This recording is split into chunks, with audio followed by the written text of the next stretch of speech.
Bienvenue à Crime Tonic, le podcast où l'on jase d'histoires judiciaires sans se prendre au sérieux. Je m'appelle Marie-Ève. Et moi, Nicolas. On vous déniche des crimes cocasses et parfois incroyables. On se prend pas au sérieux et souvent, ça dérape. On part ça!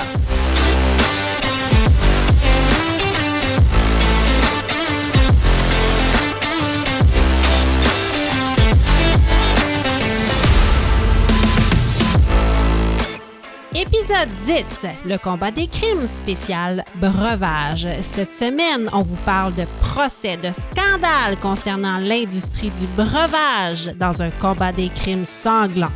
Bonne écoute!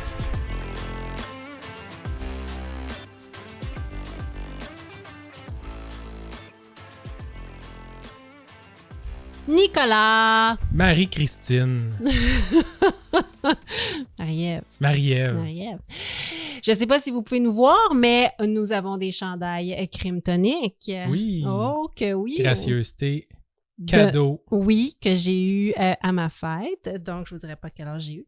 Donc, on se trouve bien beau. Fait qu'on a mis nos chandails pour ceux qui peuvent nous voir sur YouTube. Donc, on est très, très contents, très fébriles d'avoir des chandails. C'est le fun. Oui. On va-tu les mettre tout le temps? Mais on se trouve bien beau. On va les mettre tout le temps. Oui, mais là, on n'a pas encore de poils de chien dessus et ça viendra. Ouais. Parce qu'ils sont noirs, notre chien. Alors, à saison 8, ils vont être maganés. Oui! Ah, j'aime ça! Ouais. Tu nous projettes dans le temps. J'adore ça. Tout le temps. Tout le temps. Qu'est-ce qu'on boit? On boit un gin tonic pour faire changement. Oui. Aujourd'hui, c'est Be Dirty American Dry Gin.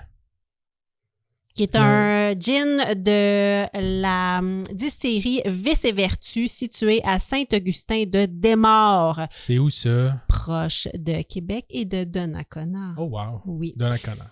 C'est un gin, ça je trouve ça le fun. Il est pas juste importé et rebrassé ici. Ils disent qu'ils font le gin du grain à la bouteille, donc vraiment sur leur terre agricole. Oh, wow. Ils font vraiment tout pousser.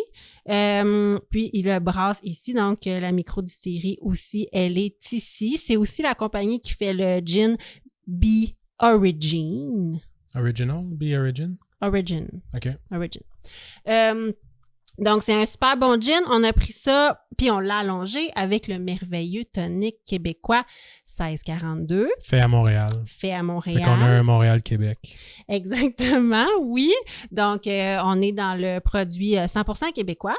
1642, j'ai vu, ils ont 7 sortes de tonic et de mixeurs. Ils ont de ginger beer, il y en a au yuzu, il y en a du light, il y en a au pamplemousse.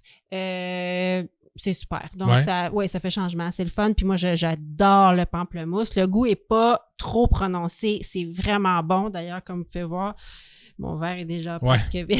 On a pris du temps avant de partir l'enregistrement. Oui. On a bu un peu nos gin tonic.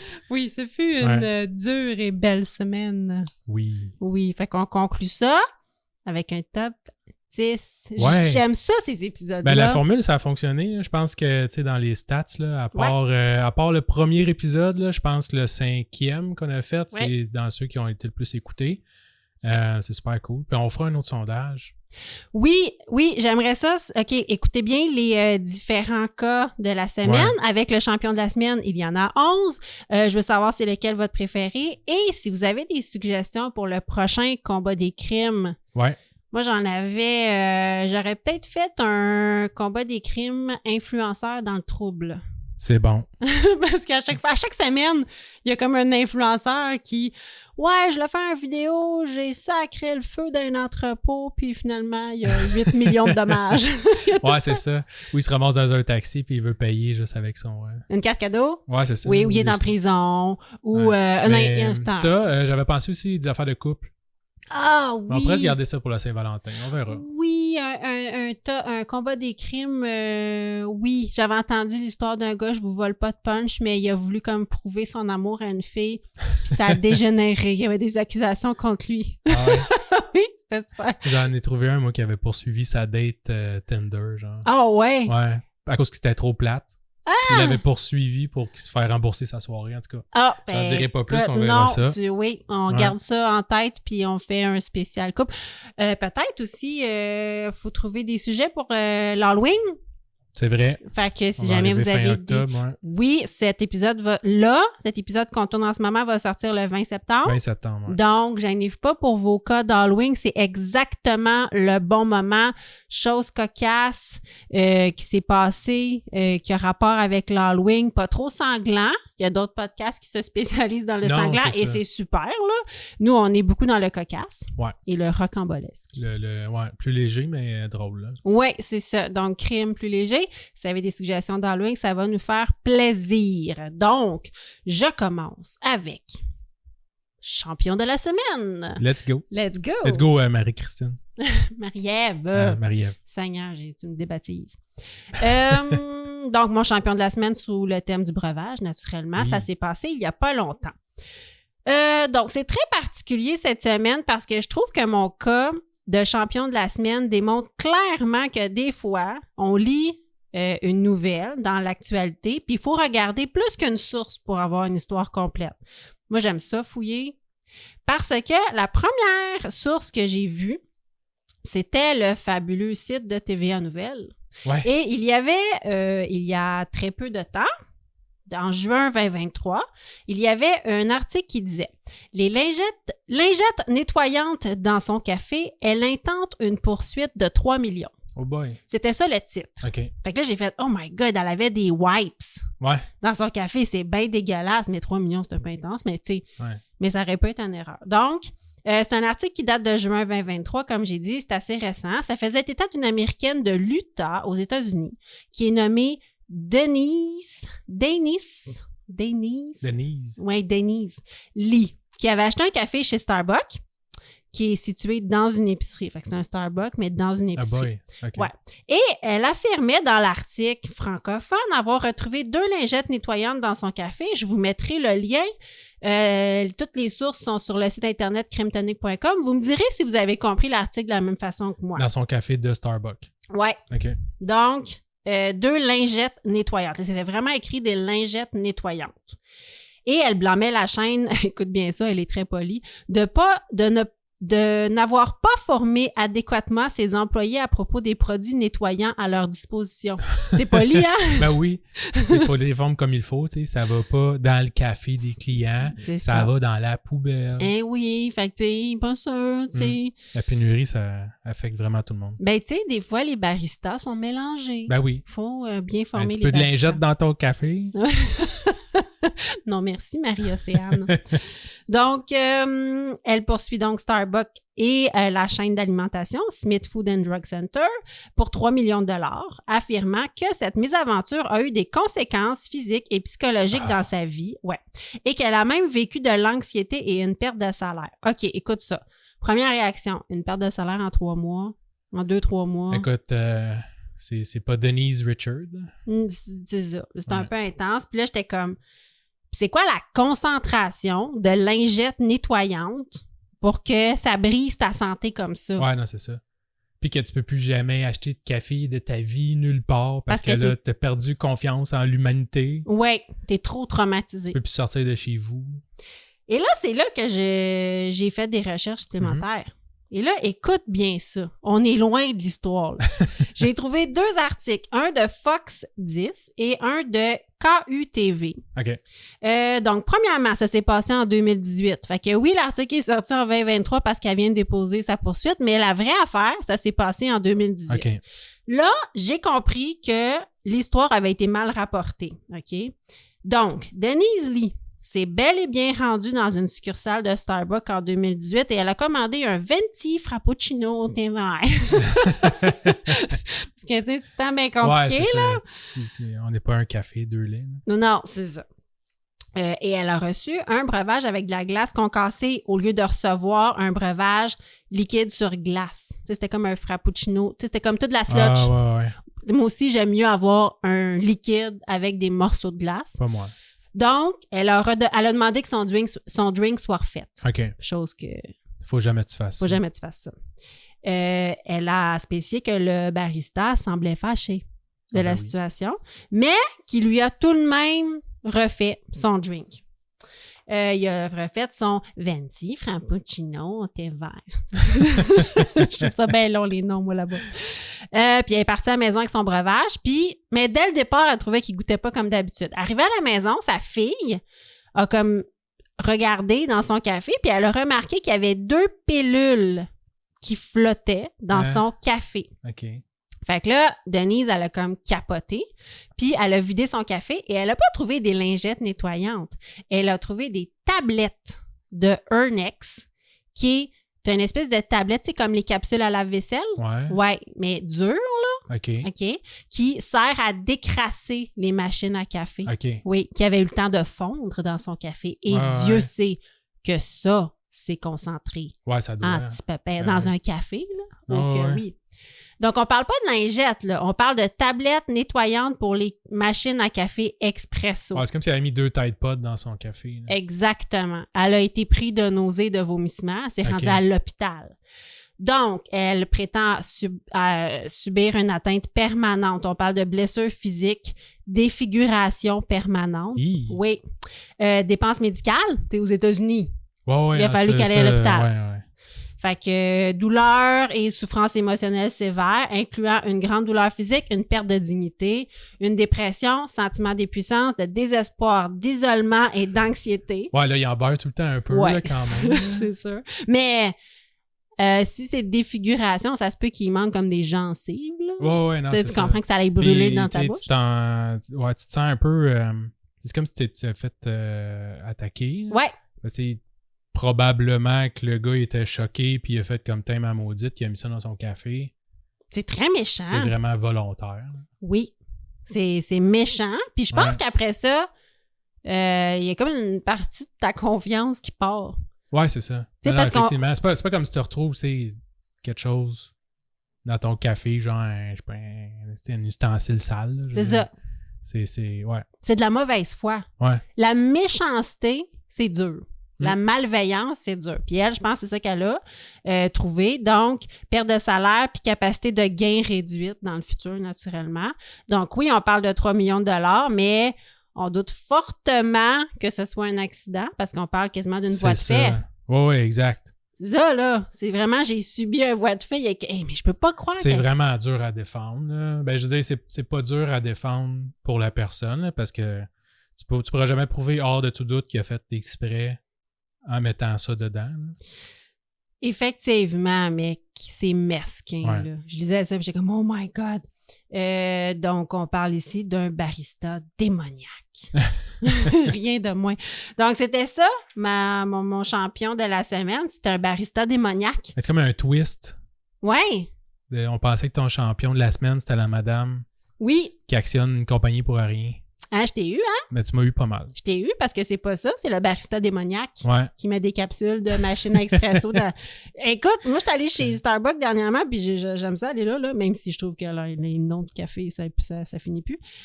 Mais j'ai repensé à cette histoire-là. Puis, puis là, t'avais peur. Non, j'avais pas tant peur, mais...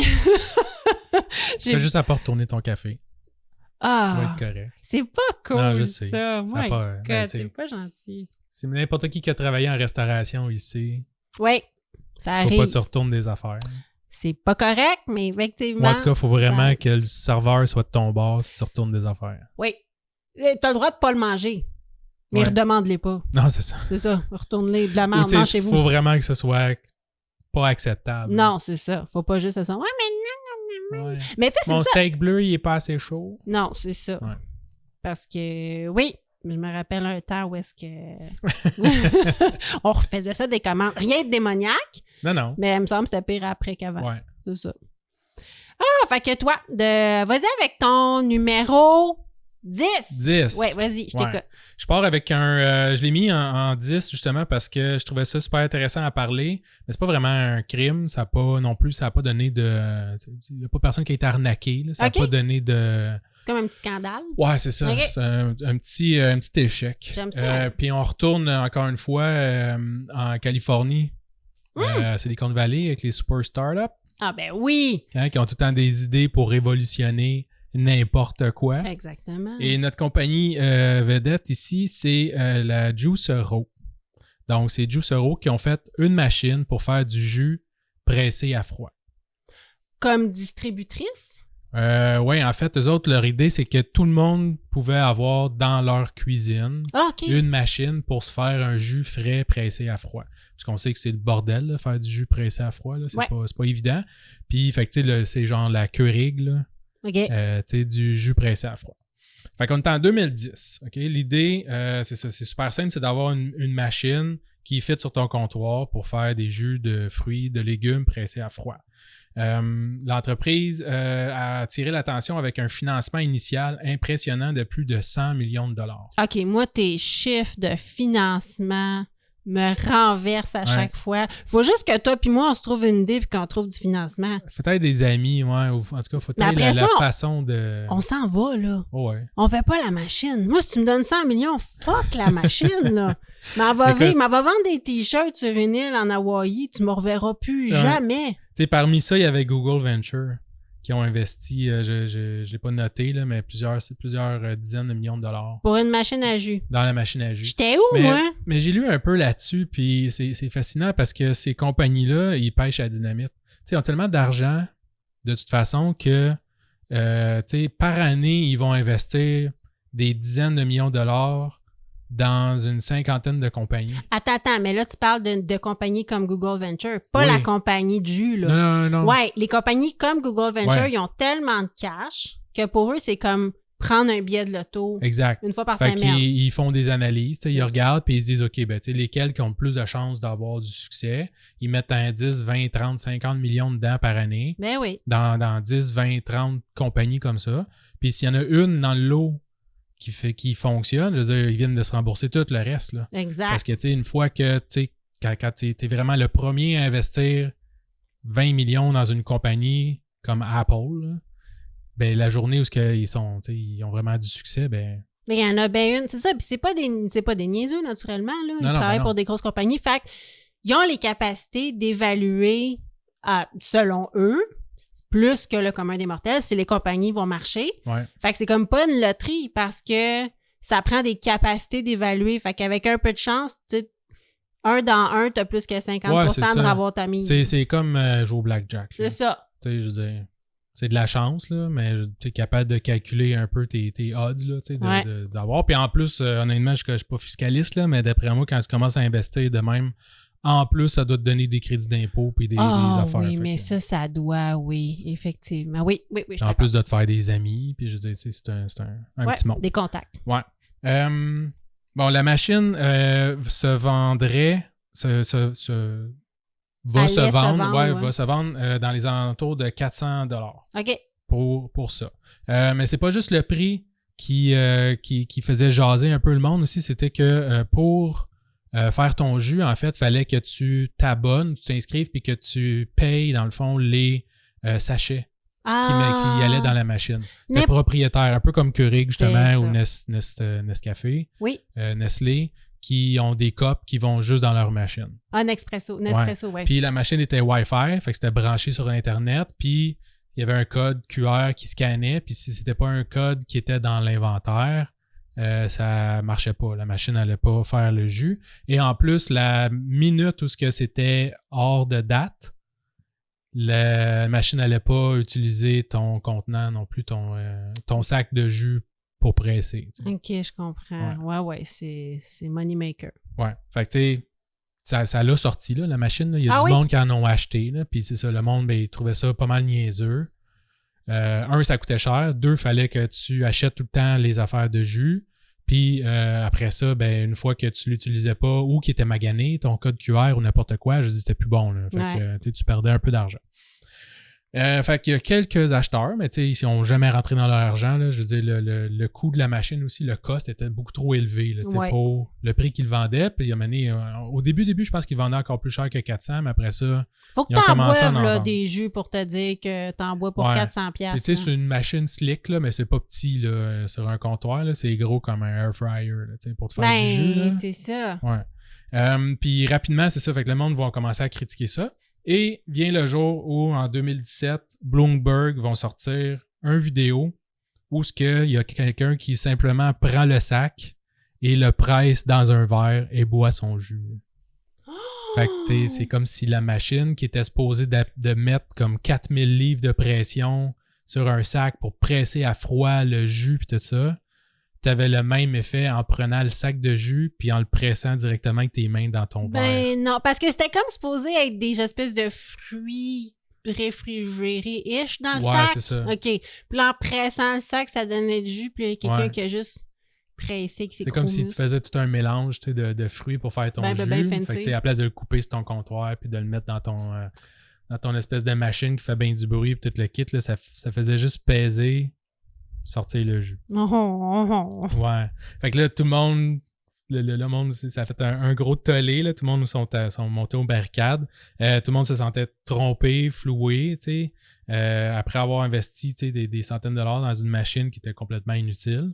Les médias sociaux se sont mis là-dessus. Tout le monde a commencé à faire leur propre vidéo YouTube, là, tu sais, c'est devenu super viral. Mais je vais te dire un secret, là. Si tu ouvres ton cup de Keurig, là, ce qu'il y a dedans, c'est juste du café. Oui, tout à fait. Tu sais, tu peux comme le mettre dans ta machine ou tu sais, comme verser de l'eau. Si t'as pas de machine, là, tu fais un trou, tu verses de l'eau dedans. C'est ça, c'est tout juste... Mais tu sais, on avait une machine avant, espresso. Ouais. À un moment donné, t'es tanné de nettoyer ton petit cup, taper ça sur le comptoir, de le nettoyer, de calculer ça, de le rentrer dedans, d'attendre à côté de la machine pour pouvoir peser off. Ouais. Parce qu'elle s'arrête pas tout seul. Après ça, tu veux faire un deuxième café, il faut que tu ressortes l'affaire, tu leur tapes sur le comptoir, tu leur nettoies, tu remets du café dedans, tu refais un... Mais il reste vite, que c'est juste du café dans un cup en plastique. Ouais, mais là, c'est parce que ton jus, tu achètes un berlingot de jus, tu le mets dans le frigidaire. Hey, ça devait tellement être cher en plus. Ah ouais, je sais pas, j'ai pas les prix de c'était combien de chaque sachet et tout ça. Mais, fait que tu sais, face à tout ça, la compagnie Juicero va essayer de remettre... les affaires en baissant le prix de la machine, puis il va offrir des remboursements à tout le monde qui ont demandé des remboursements. OK. T'sais, en se disant, OK, ben là, je comprends, vous n'êtes pas satisfait, là, je vais rembourser votre machine, whatever, désabonnez-vous, il n'y a pas de problème, puis tout ça, mais ça marchait plus, là. Fait que, ils ont baissé le prix, je pense, jusqu'à 200$ ou quelque chose de même pour la machine, mais il n'y a plus personne qui en voulait, là, ça servait absolument à rien, là. Fait que, écoute, c'est pas mal ça. La compagnie, finalement, a fermé les portes en 2017, un peu après toute la même année en fait que le scandale est sorti de Bloomberg. Puis c'est pas mal ça.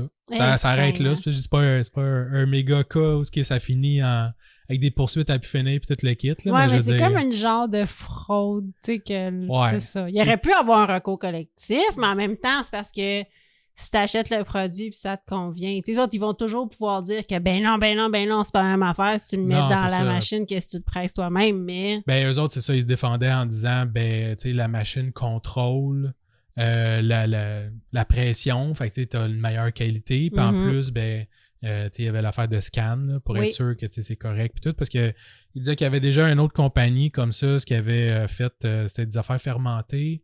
Puis en tout cas, il y avait eu plein de monde de malades, là, parce que le monde achetait des affaires pour les faire chez eux. Puis là, ça passait date. Puis après ça, genre, ils ont comme actionné la compagnie parce qu'ils disaient, ben là, tu sais, j'ai fait l'affaire, mais il n'y avait pas mis de date d'expiration. Fait que là, tu étais sûr avec le code que ton jeu était frais. Ouais, c'est ça. Ouais, mais là, ça revient cher. Oh my God, OK. Donc, ça, c'était le numéro 10. Numéro 10. J'arrive avec le numéro 9 et j'ai nommé Les espions chez Coca-Cola. Oh oui. Ah, ça, c'est fou, là. Ouais. Les secrets d'entreprise. Le 19 mai 2006, la compagnie Pepsi, OK, là, j'ai dit Coca-Cola. Ouais. Pepsi reçoit une lettre à son siège social de Purchase, qui est une ville, dans l'État de New York, ouais. Ouais, OK. Ça fait bien de le préciser. Ouais. J'ai vraiment checké, c'est une ville dans l'État de New York. La lettre que Pepsi reçoit porte le logo officiel de Coca-Cola et vient d'un certain Dirk. Ça se peut-tu? Ça se peut, ouais. D-I-R-K, ouais. Dirk stipule qu'il a un poste très haut placé chez Coca-Cola et qu'il est disposé à vendre des informations hautement confidentielles et très détaillées à Pepsi, moyennant rétribution. Ouais. Donc, Pepsi, qu'est-ce que tu penses qu'elle fait? Elle fait comme, je ne mange pas de ce pain. ben, c'est touché. C'est super touché. En bonne citoyenne corporative, contacte immédiatement les autorités, mais elle n'est pas sûre. Est-ce que c'est un canular? Est-ce que ça va être difficile à résoudre? Pas du tout, parce que Dirk, ce n'est pas le pogo le plus dégelé de la boîte. Il a utilisé son vrai nom, puis il a mis son adresse de retour sur la lettre. Check bien ça. Le FBI est impliqué parce qu'ils font comme « Oh my God! » Il ne suffit au FBI que de composer le numéro de téléphone qui est inscrit dans la lettre. Ben oui. Ben oui. Ben, ça prend quelque part pour le rejoindre. Exactement, pour rejoindre le fameux Dirk. Donc, son vrai nom, c'est Abraham Dimson. Un New-Yorkais de 30 ans. Après enquête, on découvrira que Abraham a deux complices, soit Hoya Williams, une employée de Coca-Cola de 41 ans, et Edmund Duhaney, 43 ans. Okay. Si j'ai bien compris, tous des employés de Coca-Cola. Mais pas tant haut placé. Non, c'est ça.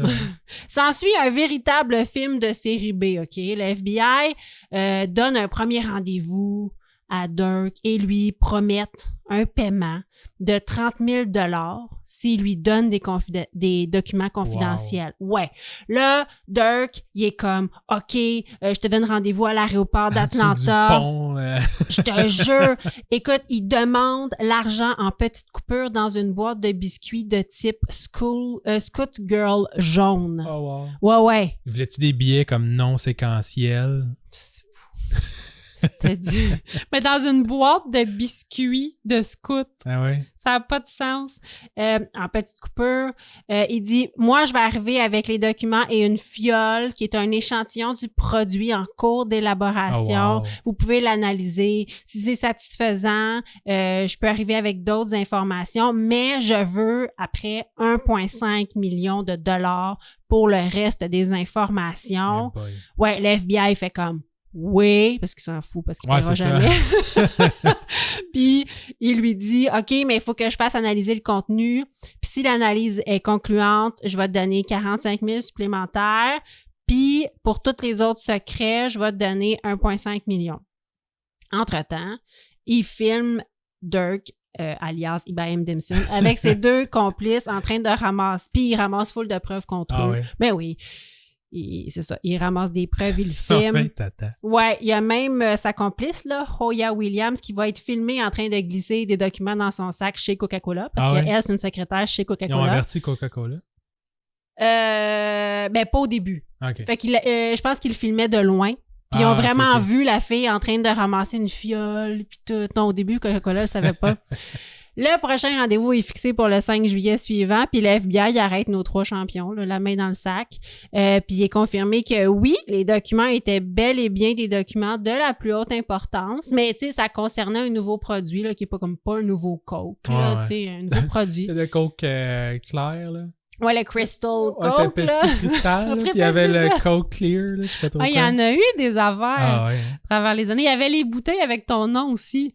Ah oui, là, c'est tout vrai. le monde achetait comme... Il y avait tout le temps un nom là, qui restait dans le fond du frigidaire. Là, la bouteille était dégueulasse. Ouais, là, genre, t'es à Belleuil, là, les Ashley. Là. Ouais, c'est ça. Personne s'appelle Ashley à Belleuil. Il y en a au Saguenay, par exemple. Au Saguenay, je suis sûre que oui. Donc, il arrête nos 3 champions. Le PDG de Coca-Cola, qui s'appelle Neville Easdale, tous les employés ont reçu un mémo du PDG de Coca-Cola qui leur rappelait l'importance d'être vigilant dans la protection des secrets commerciaux de Coca-Cola. Ouais. No shit, tu sais. Ton président est comme, ouais, on en a pogné 3, là. Voulez-vous, s'il vous plaît, pas dire à tout le monde ce qu'on fait? Hey, ça, c'est fatigant, hein? Quand on sait ça à ta compagnie? Non. J'en ai tout le temps, puis à chaque fois, tu sais, c'est souvent des affaires, genre, tu sais, pour le code d'éthique des réseaux sociaux, des affaires comme ça. Ah oui, ben moi, j'ai des tests, là. Genre... Ouais, pour la sécurité informatique. Oui. Moi, c'est surtout qu'ils veulent pas que je m'ostine avec des gens sur les réseaux sociaux. Ben, c'est ça. Tu sais, si jamais tu vois quelqu'un qui dit une fausse information, va pas l'ostiner en disant « Je travaille là, puis c'est pas vrai. » Et genre, tiens, ça mort. Ouais, c'est ça. On va s'en occuper. À chaque fois, genre, je fais comme... je fais pas ça, là. Je suis presque pas présent sur les réseaux sociaux, mais tu sais, à chaque fois, je suis comme... On dirait, je demande aux autres personnes de mon équipe, là, avez-vous reçu ça? Je fais comme... C'est à cause que j'ai fait de quoi, puis là, une cible... Tu te sens visé? Ouais. J'imagine ces 3-là sont comme « Ah non, j'ai reçu un email genre qui dit qu'il y a du monde qui vole des secrets. » Mais Tu dois recevoir aussi, moi, j'en reçois des faux courriels de phishing de ma propre compagnie. Puis là, je me suis fait pogner dernièrement. Je pensais vraiment que c'était un courriel de ma compagnie. Ouais. J'ai cliqué sur le lien, puis là, ça l'a fait. Ah, t'as cliqué sur un lien c'est corrompu. Voici une formation de 3h45 un vendredi après-midi. Tu pensais partir à 3h? Non. Wow! Là, écoute, t'as cliqué sur quelque chose qu'il faut pas, fille. Fait que là, à cette heure, j'ai en fait une formation de 3h45 sur comment fais-je pour détecter un courriel. Est-ce qu'il y a une notion d'urgence dans le courriel? Est-ce que l'adresse, c'est genre commercial managerdemarde.com? Ben, c'est pas ton vrai manager, Marie-Ève. Et j'étais comme, OK, je m'excuse, j'étais dans le jus, là. J'avais dit de pas boire à la job, non? Cliquer sur n'importe quoi. Exactement. Ah, je reviens à Coca-Cola. Hoya Williams, la secrétaire qui a pris les documents et la fiole était complètement dévastée en larmes. Elle a cassé en deux. Là. Elle pensait pas qu'elle jouait dans la cour des grands. Là. Elle a reçu la sentence la plus lourde du trio qui est 8 ans de prison. Ah ouais. Ouais. Le juge a vraiment dit, il faut une sentence exemplaire. Il a dit, je l'ai, c'est le genre de crime qui ne peut pas être toléré dans notre société. Il a fait, écoute, il faut que les compagnies puissent faire confiance aux employés. Ouais, c'est ça. Voilà. Puis c'était 8 ans de prison, là, c'était davantage que ce qui avait été recommandé par le procureur. Ah ouais. Il a comme fait, non, c'est pas assez avoir plus. Elle a broyé sa vie. Ibrahim Dimson a été condamné à 5 ans de prison et 3 ans de probation. Et notre troisième mousquetaire, Edmund Duhaney, a été condamné à 2 ans de prison et 3 ans de probation et 40 heures de travaux communautaires. Ah, c'est bon, ça. Ben bon pour eux autres. Ouais, et les 3 devront aussi payer une amende de 40 000 $ chacun. Ouais. Ouais, maintenant. On s'en fout, 40 000. C'est comme 5 ans de prison, c'est chiant. Mais quand t'as plus de job, puis qu'il n'y a plus moyen que t'aies de job, c'est fatigant. Tu peux aller éboueur, je suis sûr qu'il n'y a pas une compagnie d'éboueurs qui a besoin d'un espion d'une autre compagnie. Oui, vole pas dans les poubelles. Je t'ai dit, vole pas dans les poubelles. Donc, c'était mon numéro. C'était 9. Quoi, mon numéro? 9. Toi, le numéro 8. Numéro 8. As-tu déjà regardé des annonces à la télé en te disant « Oh mon Dieu, j'aurais aimé ça que ce soit moi. » Ah, mais hein? Ouais. Ben oui. Hey, les annonces quand j'étais jeune de Polly Pocket, puis surtout les enfants qui avaient donc l'air heureux avec leurs cadeaux, là. Ah ouais, c'est vrai. Ah, ça, c'est fun. Ouais. Moi, je voudrais surtout pas être dans la maison Bonneville avec l'enfant qui crie là, tout le temps. Là. À chaque fois que cette annonce-là part, tu fais « Je peux pas croire qu'il y ait mis un enfant qui crie à la TV. » Pendant comme 27 secondes, là, c'est ridicule. Je sais pas si elle passe encore, mais vous remarquerez, l'enfant fait... Et à chaque fois, c'est toujours le matin. À chaque fois, ça t'arrache. C'est une super belle maison, mais bon. Oui. Ouais, mon cas ici, c'est Richard Overton. OK. Puis ça date un petit peu, là, celui-là. Je sais qu'on a des cas quand même assez récents. Là. Lui, c'est en 1991. Il trouvait que les gars dans les annonces de bière avaient pas mal plus de fun et de succès que lui, surtout avec les filles, quand ils avaient une bière dans la main. Juste à dire que moi aussi, j'aimerais ça être une fille de 21 ans, blonde platine, avec des fausses boules dans une annonce de bière. Toi aussi, t'aurais pu poursuivre Budweiser pour fausse représentation. Ouais, je me sens pas représentée dans les annonces de Budweiser. No shit. Ouais. Fait que c'est décidé de poursuivre le fabricant de bière Budweiser.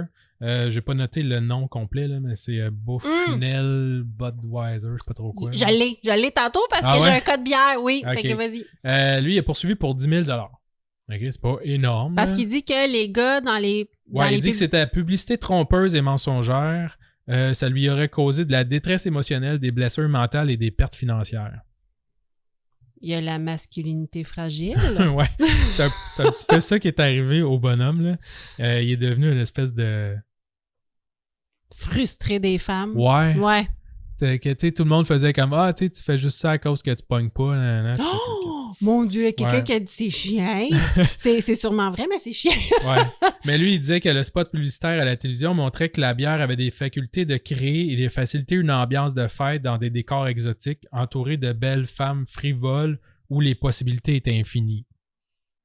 C'est comme ça cause. Écoute, je sais que dans la tête de certains hommes frustrés et une femme frivole, les possibilités sont infinies, mais j'ai des petites nouvelles pour vous autres. Là.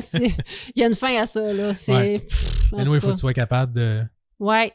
profiter à l'infini, toi aussi, là. Ouais, c'est ça. Après une coupe de bière, ça me surprendrait. Ben, anyway. En tout cas, ouais. Puis là, il pensait que sa bière allait créer un décor féerique. Tu bois une gorgée, il y a des palmiers qui poussent. Là, c'est pas un tata, là. Je veux dire, d'après moi...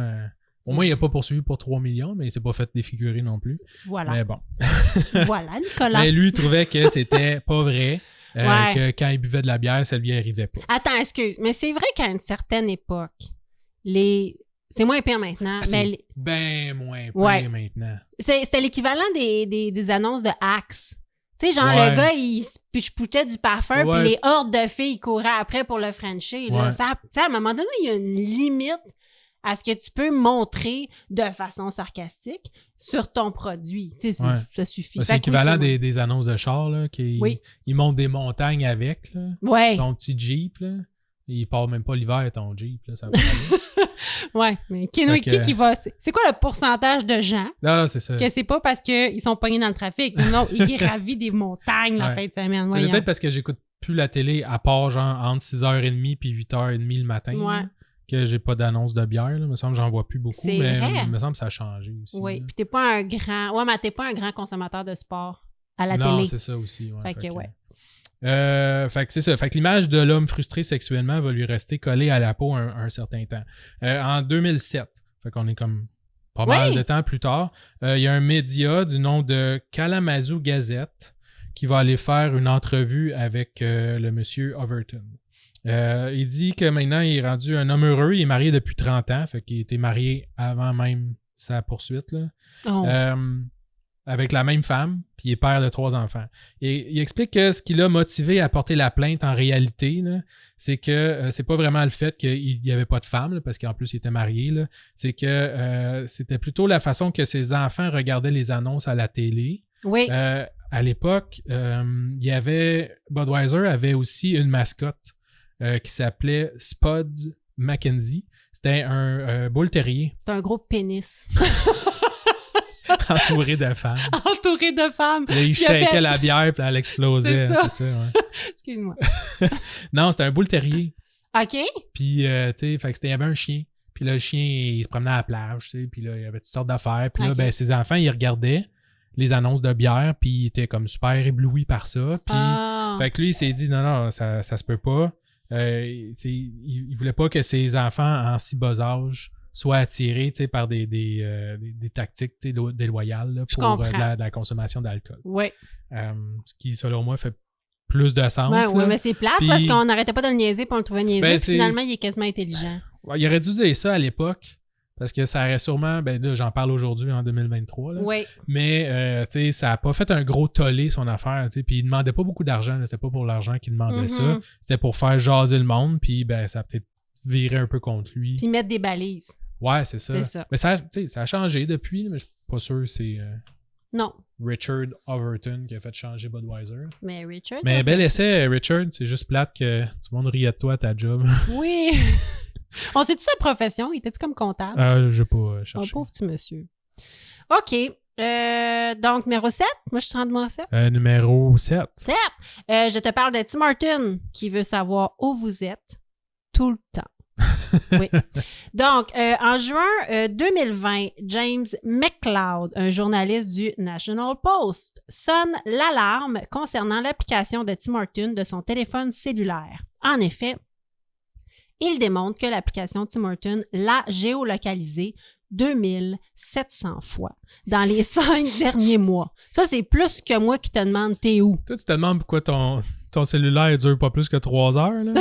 C'est parce que Tim Horton, il géolocalise comme 14 fois par minute. Ça se peut, Nicolas. Donc, Tim Horton l'a géolocalisé 2700 fois dans les 5 derniers mois. L'application le géolocalisait même lorsqu'elle n'était pas activée. Donc, lors de ses visites chez des concurrents, son adresse personnelle, son adresse professionnelle, tout était enregistré. Une enquête a démontré que l'application utilisait véritablement les données collectées pour connaître le domicile de l'utilisateur, son lieu de travail, ses habitudes de consommation. Naturellement, oui, le consentement a été demandé lors du téléchargement. Il n'y a personne qui lit jamais ça. Mais c'était comme supposé dans le consentement que l'application ne collectait pas les données si elle n'était pas ouverte. OK. Donc, ce n'était pas le cas. Elle collectait les données en tout temps. Et donc, elle pouvait déduire avec les déplacements les croyances religieuses, les affiliations politiques, tout. Et en plus, le contrat que Tim Horton avait conclu avec un tiers parti concernant les données de géolocalisation, c'est parce que c'est pas Tim Horton qui fait ça. Non, ils ont engagé une entreprise. Ouais. Ben, ouais. Tim Horton utilise probablement qu'ils vendent aussi après des bases de données. Ben, le contrat avec l'entreprise responsable était tellement flou et peu encadré qu'elle aurait pu les vendre à n'importe qui. Le commissaire Daniel Terrien, qui a mené l'enquête conjointement parce que c'est au Canada, là, avec les commissaires à la protection de la vie privée de la Colombie-Britannique, du Québec et de l'Alberta. C'est ici, là. Donc, Tim Horton a indiqué son intention de supprimer de manière permanente toutes les informations de géolocalisation qu'elle aurait recueillies entre le 1er avril 2019 et le 30 septembre 2020 et de demander à ses fournisseurs de services d'en faire autant. Ben ouais. Et le 29 juillet 2022, Tim Horton dit avoir conclu une proposition de règlement dans plusieurs recours collectifs alléguant que son application mobile aurait violé la vie des clients. Ah ouais, j'avais vu passer ça. Oui. Ouais. Et c'était quoi le recours collectif? À quoi avais-tu droit si Tim Horton t'avait violé dans ton intimité? Si tu me dis un café qui goûte la marde, je vais être choqué. Je te dis un café qui goûte la marde. Donc, le restaurant s'engage à offrir une boisson chaude et une pâtisserie gratuite. Donc, Wow. il faut que la boisson chaude ne dépasse pas une valeur de 6,19 avant les taxes et que la pâtisserie ne dépasse pas une valeur de 2,39. Mais tu peux pas avoir un taxes. venti frappuccino, ça te dépense 6 À 26 piastres au pumpkin spice, mais qui est très bon. Qui est très, Au très moins. bon. Oui. Mais c'est Donc, bon quand ça te défigure pas. Là. Oui. Et attention, si vous êtes admissible, votre crédit sera déposé directement sur Dans votre application que tout le monde a délité. Ah ouais, c'est ça. Of course. Ou vous pouvez aussi, tu peux la demander et ils vont te l'envoyer à ton J'espère. adresse courriel. Ouais. Parce que ça, même ça, je suis vraiment surpris. Parce que des recours collectifs, là, c'est tout le temps... ça prend plein de temps, premièrement, là, mais deuxièmement, ils t'envoient tout le temps un chèque, là. Puis ils se boguent pas avec ça, là, mais la compagnie va payer, je sais pas, 35 millions en pénalité pour son recours collectif. Les avocats vont en prendre 15 là-dedans. Ouais. Puis le 20 va être séparé dans les 14 millions de personnes qui se sont inscrites au recours collectif. Fait que tout le monde se ramasse avec 4,75$ Ah oui, tout à fait. en chèque. Là. Oui, mais là, c'est à peu près ça, parce que oui, c'est comme une boisson puis un café, puis en tout et partout, ça fait comme 10 piastres. C'est une valeur de 10$. Et voilà. Mais au cost, là, c'est comme 36 cents. Là. Exactement. Leur café, je dis, c'est de l'eau avec... Puis qui va la réclamer? Tu sais, moi, je savais même pas. Oui, ben c'est ça. Je dois l'avoir En eu, plus. l'application Tim Horton, en 2019. Là, Ben, c'est parce que tu avais le concours, là, à place d'avoir des déroulés, là, c'était voilà. le concours, hein, c'est ça. Fait. Déroule le rebord et fais-toi. C'est frotte ton écran. Frotte ton... et fais-toi géolocaliser 36 fois comme si j'étais une blonde full jalouse. C'est effrayant. Ça n'a pas de sens. Puis, tu sais, je suis sûr que la compagnie, là, qui ont des serveurs partout dans le monde, là, probablement qu'ils n'ont jamais effacé les données. Là. Oh mon Dieu, t'es donc ben full complot dans le Tim dash. Horton, sûrement. Oui. Mais les tiers parties. Les tiers parties, oui. C'est sûrement plus de trouble, tout trouver, puis effacer, puis fournir les preuves, que juste falsifier les preuves. Oui, faire comme moi, oui, c'est beau, je l'ai fait. Ouais, gars, j'ai pesé sur delete, puis en prendre un selfie. Ah oui, tu penses que c'est contrôler le main? Je prends un selfie. Avec le bouton delete. T'as pas pesé sur shift delete. Ça se peut. Ah, fait que là, on tombe avec quel numéro? Là, 6. 6? Moi, je pensais 6. Il me semble que moi, c'était 7. On va dire 6. On va dire 6. On aurait dû les écrire avant. Je te l'avais dit. On ouais, va-tu les retenir? Tu m'as dit ça oui. va être bien plus drôle sur Sastine. C'est pour savoir c'est crampé quoi. en 2. On va arriver à -2, tu sais. Ça va être super le fun. Attends. Je vais faire super vite. Ça, c'était 10, 9, 8, 7, 6. 6. Fait que toi, c'est 6? 6. OK, 6. J'en reviens avec Pepsi, moi. Ah, OK, vas-y. Ouais. Oui. C'est le Number Fever. Je sais pas si t'en as déjà entendu parler. Non. C'est gros, pareil. C'est une méchante affaire. Puis, tu sais, on disait tout le temps que c'est léger, nos affaires. Mais là, il y a eu comme plusieurs morts. Oh! Ouais. Ils en C'est ont parlé notre code brièvement dans le documentaire sur Netflix, Pepsi Where's My Jet? Ce documentaire-là est fabuleux. Ouais. On n'a pas parlé de ce cas-là parce qu'il y Non. a un documentaire sur Netflix, puis c'est pas ça qui nous empêche d'habitude de parler d'un cas, mais là, je pense que c'est assez récent. Puis, Ouais, mais je pense qu'on va le faire comme il mérite ce cas-là, Ouais. Pepsi Where's My Jet. Si ça vous tente, allez voir le documentaire sur Netflix, Ouais. c'est très bon. Il mérite un genre de demi-épisode. là. ouais, parce Ouais. que c'est quand même plus gros. Vraiment. Mais c'était pas leur premier scandale à Pepsi quand c'était l'affaire de Pepsi Where's My Jet, parce qu'en février 92, Pepsi lance aux Philippines le concours Number Fever. OK. OK, le concours devait se dérouler entre février et mai de cette année-là, 1992. La promotion, à l'intérieur des bouchons des bouteilles, allait être imprimé des numéros de 1 à 999. OK. Des prix allaient être tirés pour les numéros gagnants, des prix allant de 100 pesos philippiens à 1 million. OK. La conversion, là, c'est à peu près 1 pour 25. Fait que c'est 25 pesos pour $1 américain. Fait que le grand prix de 1 million, c'est en réalité, mettons, en 250 US, c'est 40 000. Ah, US. 40 000. Ouais. OK, excuse. 25 pour 1. Ouais. Ah, 25 pour 1, 40 000. OK. Qui est quand même un bon montant. Surtout qu'en disant que le salaire annuel aux Philippines, en moyenne à l'époque, était de 50 000. OK. Ouais. Fait que c'est comme en un fait, salaire. excuse. C'est 50 fois le salaire annuel. Oh! 40 000 US, OK. c'est 50 fois le salaire annuel moyen d'une personne aux Philippines. OK. Fait que ça serait l'équivalent ici de 50 fois le salaire moyen de 40 000 à peu Ouais. près 32 000 je pense que c'est le salaire moyen. Ouais. Oui, c'est énorme. OK, je comprends. C'est vraiment beaucoup d'argent. Oui, c'est beaucoup. Fait que le concours, pas besoin de te dire, c'était méga populaire. OK?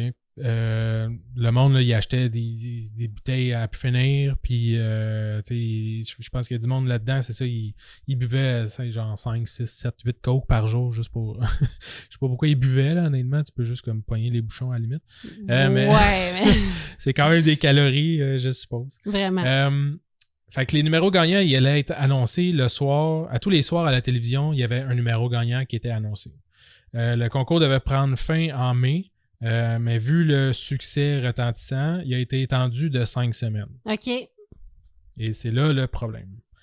Il y avait déjà 51 000 prix qui avaient été donnés au mois de mai. Fait qu'à la fin du concours, avant qu'il étende de 5 semaines le concours, il y avait déjà 51 000 prix qui avaient été tirés, dont 17 grands prix de 1 million de pesos.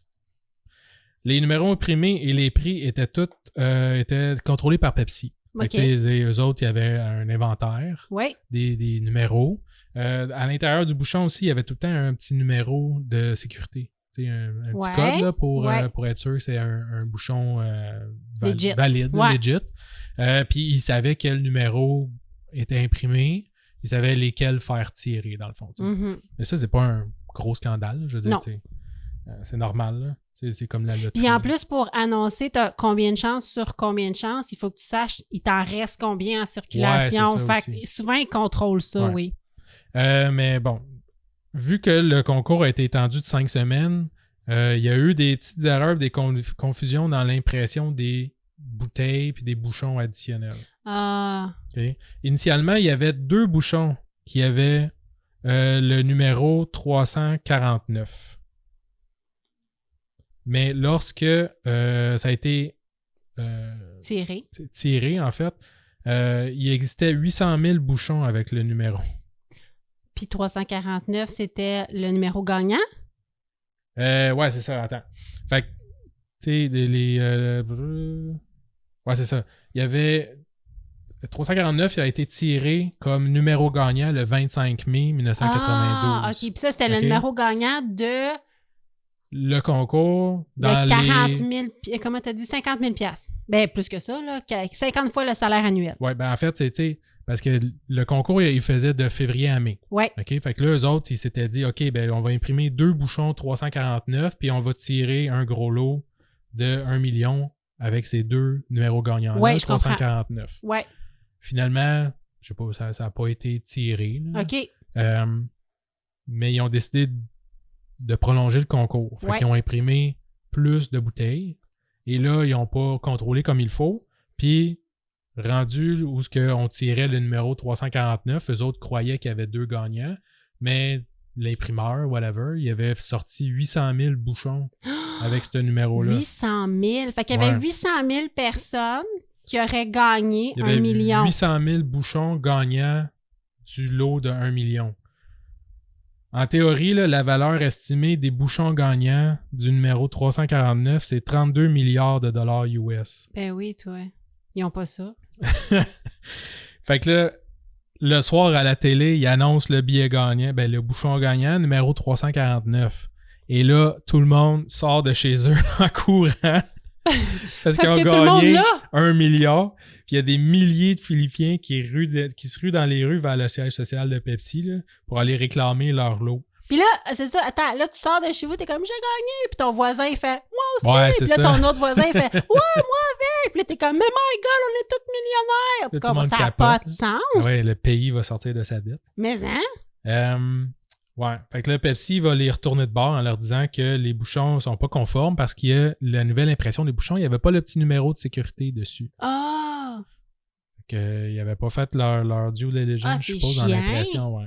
Puis pour jeter de l'huile sur le feu, le lendemain, dans les journaux, où ce qu'on annonçait d'habitude, un peu comme à la loto, là, tu fais le tirage le soir, puis le lendemain, tu l'annonces dans les journaux, il avait changé le numéro 349 pour le 134. Oh! Parce que ça, il était sûr qu'il y en avait un ou deux. Ouais.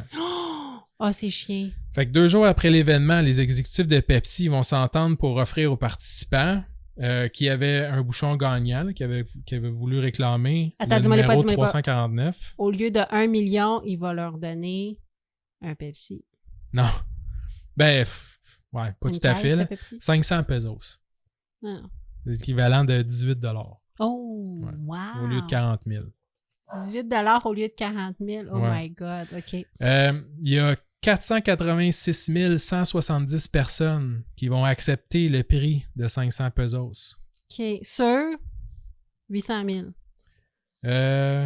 Ouais, sur 800 000 possible, ouais, mais j'ai d'autres personnes là, plus tard, mais il y en a quand même pas loin de 500 000 qui vont prendre ça. Un coût pour Pepsi, environ 9 millions de dollars. Ah, quand même. OK. C'est quand même une erreur qui leur a coûté cher. Oui. Il y a des milliers d'autres personnes qui n'acceptent pas ça et qui vont créer une coalition puis se nommer l'Alliance 349. Ah, OK. Ouais. Au début, ils vont se limiter à boycotter, à manifester paisiblement devant les locaux de Pepsi. Et rapidement, ça va commencer à brasser.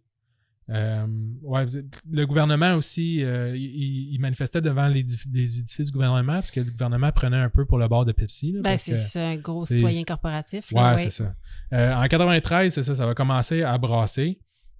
Puis, tu sais, quand tu brasses trop du Pepsi, qu'est-ce que ça fait? Ça explose. Ça explose. Fait que les manifestants vont commencer à s'attaquer aux employés qui vont rentrer dans les usines. Ça, c'est poche. Ils vont lancer des roches, des cocktails Molotov sur les camions, ça, c'est pas les cool. virer de bord. Il y a eu des attaques aux grenades, des bombes artisanales dans les usines.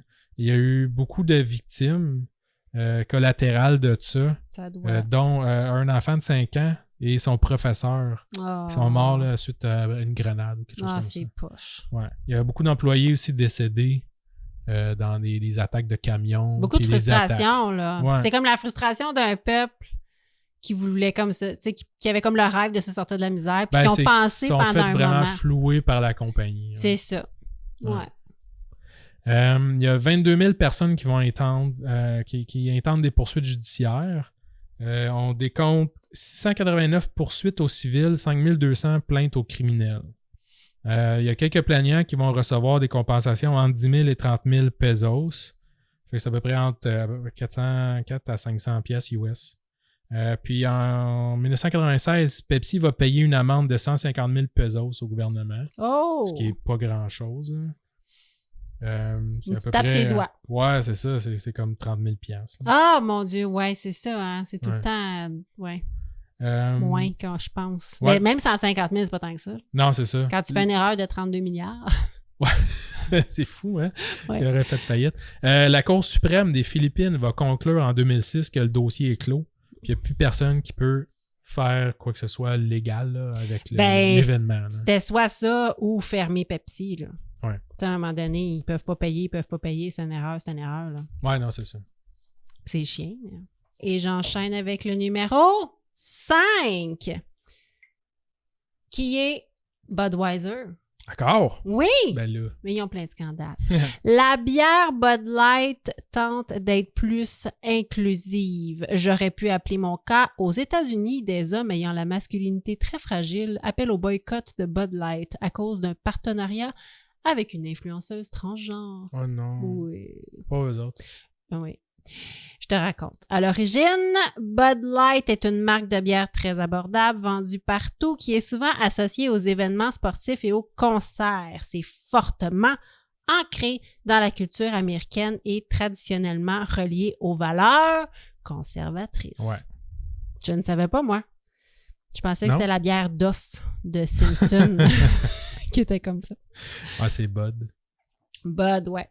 L'influenceuse transgenre et militante de 26 ans, Dylan Mulvaney. Je me suis mis à la suivre sur TikTok et sur Instagram, ouais. Elle compte 1,8 million d'abonnés sur Instagram et 10 millions d'abonnés sur TikTok. Et comme toutes les influenceuses, son travail consiste à conclure des partenariats avec des grandes marques et en faire la promotion. Donc, c'est super récent. Début avril 2023. Ah ouais, OK. Ouais. Elle fête ses premiers 365 jours en tant que femme. Ah, OK. Sa transition. C'est la première année. Sa première année en tant que femme, elle est super contente. Puis Bud Light, qui appartient au géant Anheuser-Busch InBev. Ouais. Je te l'ai dit, je l'ai noté. Ouais, ben bravo. Pour ça, je l'ai pas noté. Tu savais que ta petite première de classe allait faire comme c'est son lave compagnie. Non, mais je savais que j'allais pas le dire comme il faut. Fait que ça aussi bien. Ah, c'est gentil, merci. C'est ça. OK. Donc, la compagnie lui envoie une canette personnalisée avec son visage dessus. C'est super beau, là. C'est une belle canette personnalisée. C'est comme Coke, là, avec leur... Avec leur nom dessus. Sauf qu'il y a vraiment sa face. Pour célébrer son premier anniversaire de sa transition de genre. Moi, j'ai trouvé ça super cute. Ouais. Joyeux anniversaire, voici genre un paquet d'hommes en colère. Ouais, ça, c'est chiant, effectivement. Donc, elle apparaît, on la voit à la vidéo. Elle apparaît à la caméra super souriante en disant « Je célèbre mon 365e jour en tant que fille et Bud Light m'a envoyé ce qui pourrait bien être le plus beau canot du monde. » Je suis sûre qu'elle n'a jamais bu de Bud Light de sa vie, mais c'est pas grave. Elle boit de la Bud Light puis elle est super contente. Et là, la publication qui aurait pu être une publication parmi des centaines, voire des milliers d'autres publications, mais dans la liste de ce qu'un républicain déteste, une influenceuse militante transgenre, c'est pas mal dans le top, je te dis. Alors, c'est pas ça qui est arrivé, ça n'a pas passé inaperçu. Pour la droite américaine, Bud Light mérite d'être boycotté pour avoir eu l'odieux de penser qu'une influenceuse transgenre avait juste le droit d'exister. Ben ouais. Et de tenir dans ses mains une sacro-sainte Bud Light. Donc, en plus, ça... Oui? Bud Light, ça a toujours été un peu plus... tu sais, c'est light, là. Fait que c'était plus comme féminin ou... je sais pas. Mais là, ça a l'air vraiment d'être full masculin, mâle alpha, parce que ça a commencé soft, OK? Il y a l'artiste country Riley Green qui a remplacé le mot Bud Light dans une de ses chansons par le nom d'une autre bière. OK. OK, parce que en protestation. Ça, genre, ouais, parce que, tu sais, il disait genre « I drink my Bud Light » en jouant de la guitare, là. Puis là, il a comme fait « Ah non, je drink plus ça » parce qu'il y a quelqu'un qui oh my God, qui a changé de genre, puis là, je suis pas d'accord. Fait qu'il a comme pris une autre bière. Je sais pas qu'est-ce qu'il buvait, là. Kid Rock, qui, lui, est très radical. Et moi, je savais pas, c'est un sauté sur le gasket, Kid Rock. C'est un redneck, là, Kid Rock. Je sais pas. Moi, je chante plus jamais Photographer. C'est vraiment un redneck. Plus comme sexiste que ça, en tout cas. Ah, ouais, mais la tune est bonne, là, mais là, son vidéo, lui, là, il apparaît avec une casquette pro-Trump. Il promet une réponse claire et précise à la polémique. Puis là, il tire avec son fusil semi-automatique sur des canettes de Bud Light en disant genre fuck you, Bud Light. En tout cas, il n'y a aucun bon sens. Là. Il envoie promener Bud Light en tirant avec son fusil. Et là, je t'épargne aussi. Tous les vidéos d'hommes blancs, cisgenres, moyens, en jeans, t-shirt, dans leur man cave qui vident leur frigo dans des sacs poubelles, OK? Il y a un paquet d'hommes qui sont comme moi, je bois plus jamais ça de toute ma vie parce qu'il y a genre du monde bizarre qui boit ça sur Internet. Je t'ai dit, là, le gars, là, je sais même pas comment ça qui est sur les réseaux sociaux, honnêtement, mais il vide son frigo dans son man cave, dans les poubelles. Il vide sa bière dans le lavabo. Puis là, tout le monde est comme « Ouais! » En tout cas, c'est...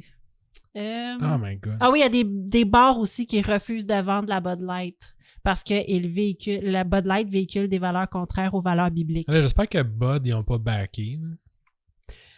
Écoute, le pire, là, c'est que l'initiative marketing, ça n'a pas vraiment été pris par Bud Light. C'était comme une agence extérieure. Ah ouais? Ouais. C'était pas le département de marketing de Bud Light. C'était une agence de publicité externe.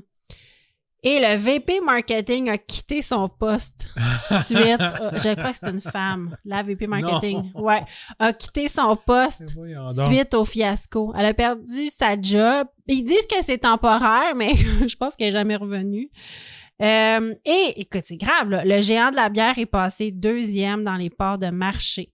Et à la fin de juin 2023, les ventes de Bud Light avaient baissé de 26% et sa valeur boursière avait, tiens-toi bien, dégringolé de 26 milliards de dollars. Wow. Oui.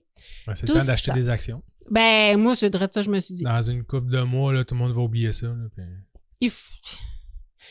C'est un non-événement. Ben non. Ça n'a pas de sens. En 2023, au début, tu pensais que ça faisait longtemps, hein? Ouais. Avril 2023. Ah ouais, c'est ça. Je me suis dit, tu sais, je sais pas, moi, genre mi-2010. C'est pas mieux, mais je comprends ce que tu veux dire, là. Tu sais, le monde entendait moins parler, là, les transgenres et tout. Ben là, non, cette année. N'importe quoi. Oui, alors enchaîne avec le numéro 4, s'il te plaît. Oui. Vas-y. On va voir nos cousins français. Ah, cool! Et une gang de trafiquants de vin. Oh, OK, je t'écoute. C'est récent. En fait, la poursuite est récente. Là. Okay. Leur activité date de quelques années. Le 26 janvier 2023. Fait que début de 2023, 5 trafiquants de vin ont été condamnés au tribunal de Bordeaux. Certains s'en tirent avec des dizaines de milliers d'euros de pénalités. D'amende, d'autres avec des peines de prison entre 8 et 20 mois, en plus de centaines de milliers d'euros d'amende et une interdiction d'exercer toute profession ou activité en lien avec le vin. Mais que s'est-il passé, Nicolas? Vois-tu? C'est qu'ils ont été capturés à la suite d'une enquête menée par la police et douane française entre 2016 et 2019. OK. Et selon les estimations, la fraude a rapporté plusieurs millions d'euros aux malfaiteurs. OK. Après avoir importé plus de 4,6 millions de bouteilles de vin de table d'Espagne. Fait qu'elle allait acheter, puis là, je l'ai noté, c'est 35 000 hectolitres de vin d'Espagne, bon marché. Bon marché. Un hectolitre, c'est 100 litres. Fait que c'est 3,5 millions de litres de vin qui ont été importés d'Espagne. Merci pour ces mathématiques. Ouais, de la piquette d'Espagne qui revendait... Excuse-moi, notre vin maison. Non, du Caballero. Non, ça, c'est l'Amérique du Sud. Je sais pas. Mais l'équivalent de notre vin maison, ça, on du vendait... Harfang des Neiges. Oh, mon Dieu, ça ne te rajeunit pas. Mais oui, t'as raison, c'est du Harfang des Neiges. Notre vin maison, Notre vin maison. D'Espagne, qui revendait comme étant du vin de France, de Bordeaux, et même d'appellation contrôlée Saint-Émilion et Pomerol. Ils revendaient ça comme ça? Ouais.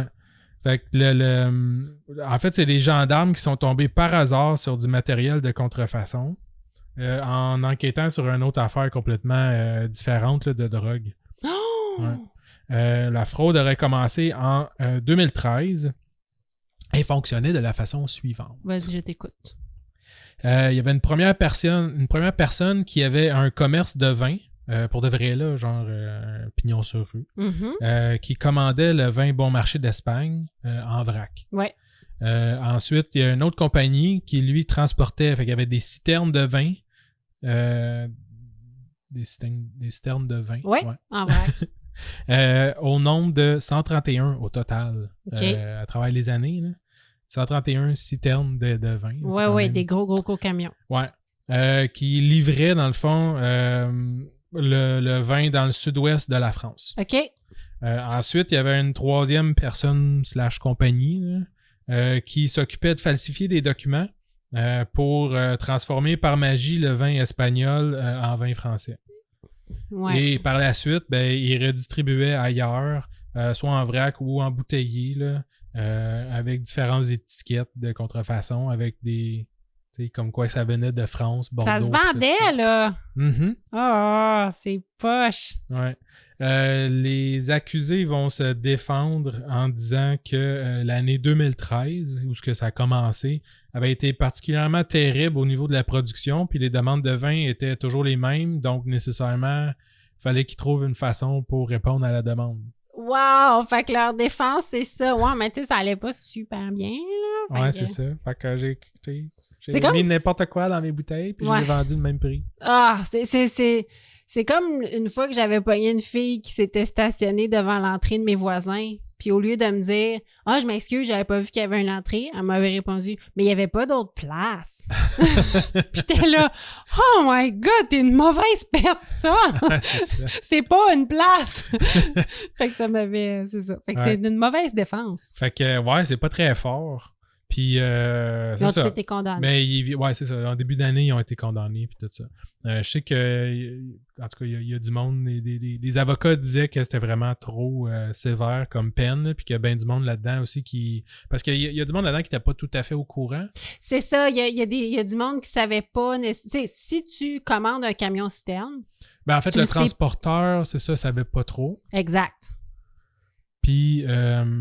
Le gars qui falsifiait les documents, oui, je sais, mais il y avait peut-être du monde dans la chaîne.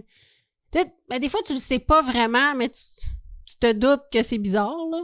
Ouais, c'est ça. Ouais. Fait que c'est ça. Le gars qui transportait le vin, il savait pas. Non. Parce que lui, il se fait faire une commande. Tu sais, j'ai acheté du vin là, amène-moi le là. Okay. Ouais. Pas de sa faute. Puis après ça, l'autre qui dit, ben, tu sais, prends mon Bordeaux puis mets-le dans une bouteille. Exact. Lui, ça se peut aussi qu'il fasse comme ben, regarde donc, ouais.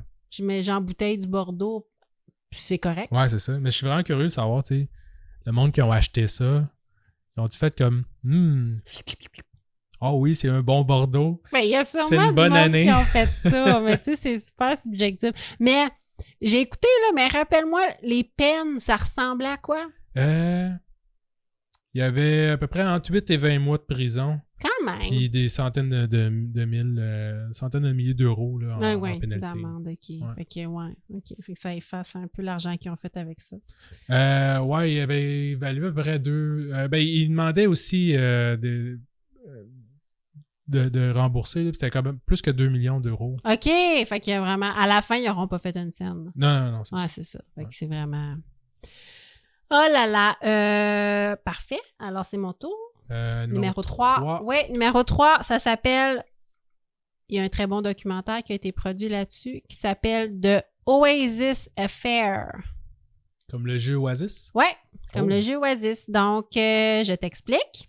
C'est un cas québécois, plus connu du côté anglophone, mais c'est un cas québécois. En 2004, Deborah Koodsman, qui est une Québécoise, délaisse sa carrière en publicité pour démarrer une toute petite entreprise de savon à l'huile d'olive. Et puisque sa fille se nomme Olivia, elle nomme son entreprise Olivia's Oasis, ou l'Oasis d'Olivia en français. OK.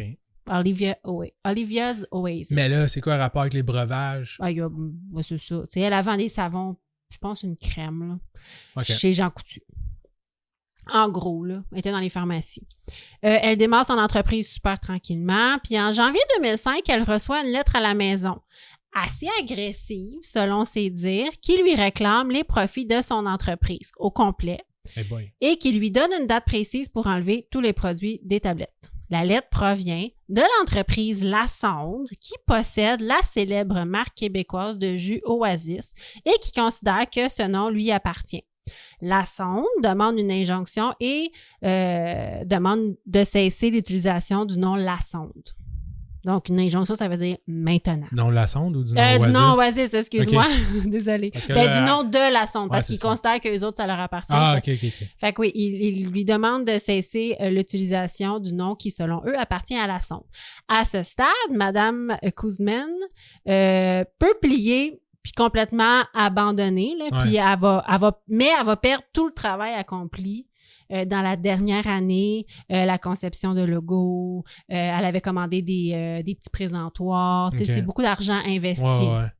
Elle fait pas des tonnes de ventes, mais elle a investi de l'argent pour partir son entreprise.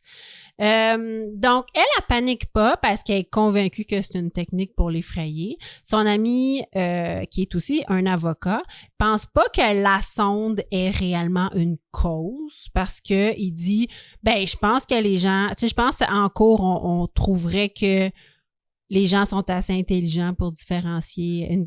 C'est pas la même business. Non. Tu bois pas ta crème pour la peau, là, à l'huile d'olive. C'est pas le même département. Ouais. Fait qu'effectivement. Puis, peut-être t'as le nom Oasis, mais c'est pas juste Oasis. C'était comme Olivia's Oasis. Olivia's Oasis. Puis, je sais pas s'ils ont poursuivi le groupe de musique Oasis. Oasis pourrait peut-être poursuivre la sonde. Mais, en plus, je sais pas son logo, je l'ai pas vu. Ça n'a pas rapport. Faut que ce soit les mêmes couleurs, le même design. C'est vert pâle et beige. On est vraiment ailleurs, là. Continue ton cas, là, je suis sûr. J'espère qu'il... Écoute bien ça. Donc, elle a pensé régler l'affaire avec une lettre enregistrée, là, parce qu'elle trouvait ça tellement ridicule. Non, elle devra se battre en cours pendant 7 ans contre les industries la sonde, et ce, jusqu'en cour supérieure. Finalement, elle va gagner sa bataille contre Goliath et le juge admettra que le consommateur est assez intelligent pour faire la différence entre du jus et du savon, surtout que les couleurs, l'emballage, l'écriture sont très différents d'un produit à l'autre. La Cour supérieure, durant un procès de 5 jours, condamne aussi la sonde à payer 125 000 $ de dommages punitifs pour ce qu'il considère comme de l'abus de la grande entreprise. Ça n'a pas dû coûter juste ça d'avocat non plus, là. J'espère qu'ils ont couvert les frais. Non, ça y avait coûté 80 000 $ d'avocat. Ah, c'est tout? Ouais. C'est bien moins cher, je pensais, un avocat. Pendant 5 ans. C'était son ami, mais même à ça, 80 000 $. Fait que la Cour supérieure, c'est ça, pour dommages punitifs, lui ordonnait de payer. C'est du stress. 120. Tu sais, t'es tout seul, c'est ta compagnie, là, même si c'est pas juste de l'argent, là, c'est du temps puis c'est du stress. Ouais. Puis pendant ce temps-là, genre, tu peux pas passer du temps avec ta famille puis ta compagnie. Là. C'est ça qu'elle disait. La sonde, il y a des avocats, là, je veux dire, ils s'en sacent, là. Le PDG, il dort la nuit, là. Oui. Aïe. C'est ça qu'elle disait. Elle disait, genre, dans le documentaire, il y a un documentaire qui s'appelle The Oasis Affair. C'est un petit documentaire de 15 minutes, mais c'est super bien fait. Il est disponible sur YouTube. Si ça vous tente, je vais vous mettre le lien sur le site internet crimtonic.com. Elle disait que dans ce temps-là, là, elle dit, ma santé y a passé. Là. Ben oui. Elle dit, tu sais, moi, je voulais juste une entreprise de savon. Je pense que, genre, elle s'est divorcée. Sa mère est tombée malade. Elle dit, c'était le pire moment de ma vie. Là. Puis ça faisait comme des années que je me battais. Quand le verdict tombe, Mme Kuzmin jubile, mais son avocat la calme parce qu'ils peuvent faire appel. Appel à la Cour suprême? Oui, parce que... Non, à la Cour supérieure. Fait que oui, ils peuvent faire appel, puis après ça, ça va à la Cour suprême. Donc, la sonde, finalement, acceptera le jugement pour l'utilisation du nom, mais contestera l'amende de 125 000 pour abus. Et le jugement sera débouté en cour d'appel pendant un procès de seulement 2 heures en 2012. Donc, elle dit, écoute, c'était perdu d'avance, le juge était contre nous. Elle dit, ça a duré 2 heures. La sonde, on dit, c'est correct, on vous laisse le nom, mais 125 000, ça n'a pas de bon sens, on ne veut pas payer. Donc, Mme Kuzmin a gagné, mais elle se retrouve avec des factures judiciaires incroyables de l'ordre de 80 000 $. OK, fait qu'elle a perdu son... Elle a le droit d'utiliser le nom, mais il ne doit plus une scène. Aïe, man. En 2011, le chiffre d'affaires de Olivia's Oasis s'élève à 250 000 $. Puis ça, je te parle du chiffre d'affaires, là, pas les profits. Là. Ouais, c'est ça. Et celui de la sonde, 360 millions. C'est ridicule. Madame Kuzmin, criblée de dettes, écoute bien ça, devant rien. Quand je te dis rien, c'est rien. Appelle une journaliste de la presse pour lui faire part de son histoire. Qui s'appelle Christiane Desjardins. Christiane Desjardins accepte de faire un article. Le 7 avril 2012, les médias sociaux se déchaînent après l'article et les gens appellent au boycott de Oasis. Guillaume Lepage tweet qu'il ne boira plus jamais de jus Oasis. La toile s'enflamme encore. Le site Internet et la page Facebook des jus Oasis et des industries Lassonde est pris d'assaut. Ah, c'est parfait, ça. C'est à ce moment-là seulement que M. Lassonde, en personne, appelle personnellement Déborah Kudzman et lui demande « What do you want? » Elle a décroché et a juste fait « What do you want? » Qu'est-ce que tu veux pour mettre un terme à l'histoire? Et elle est badass. Elle dit, regarde. Il est trop tard, man. Elle a dit, je veux que tous mes frais d'avocat soient payés et je ne veux qu'aucune condition ne soit reliée à ça. Ça veut dire qu'elle a le droit de blaster, elle a le droit de parler. Elle a voulu faire un documentaire parce qu'elle s'est dit, c'est trop gros ce qui s'est passé. Je veux les salir. Elle dit, je veux mes frais d'avocat payés. Puis je veux aucune condition. Le dimanche de Pâques, en 2012, les avocats de Lassonde se présentent chez elle le dimanche de Pâques et lui arrivent à un marché. Vraiment, parce que je pense que l'article est paru comme le samedi avant Pâques. Puis ils ont réglé ça le lendemain. Ils ont comme fait « Oh my God », parce que c'était vraiment l'enfer là, sur les réseaux sociaux.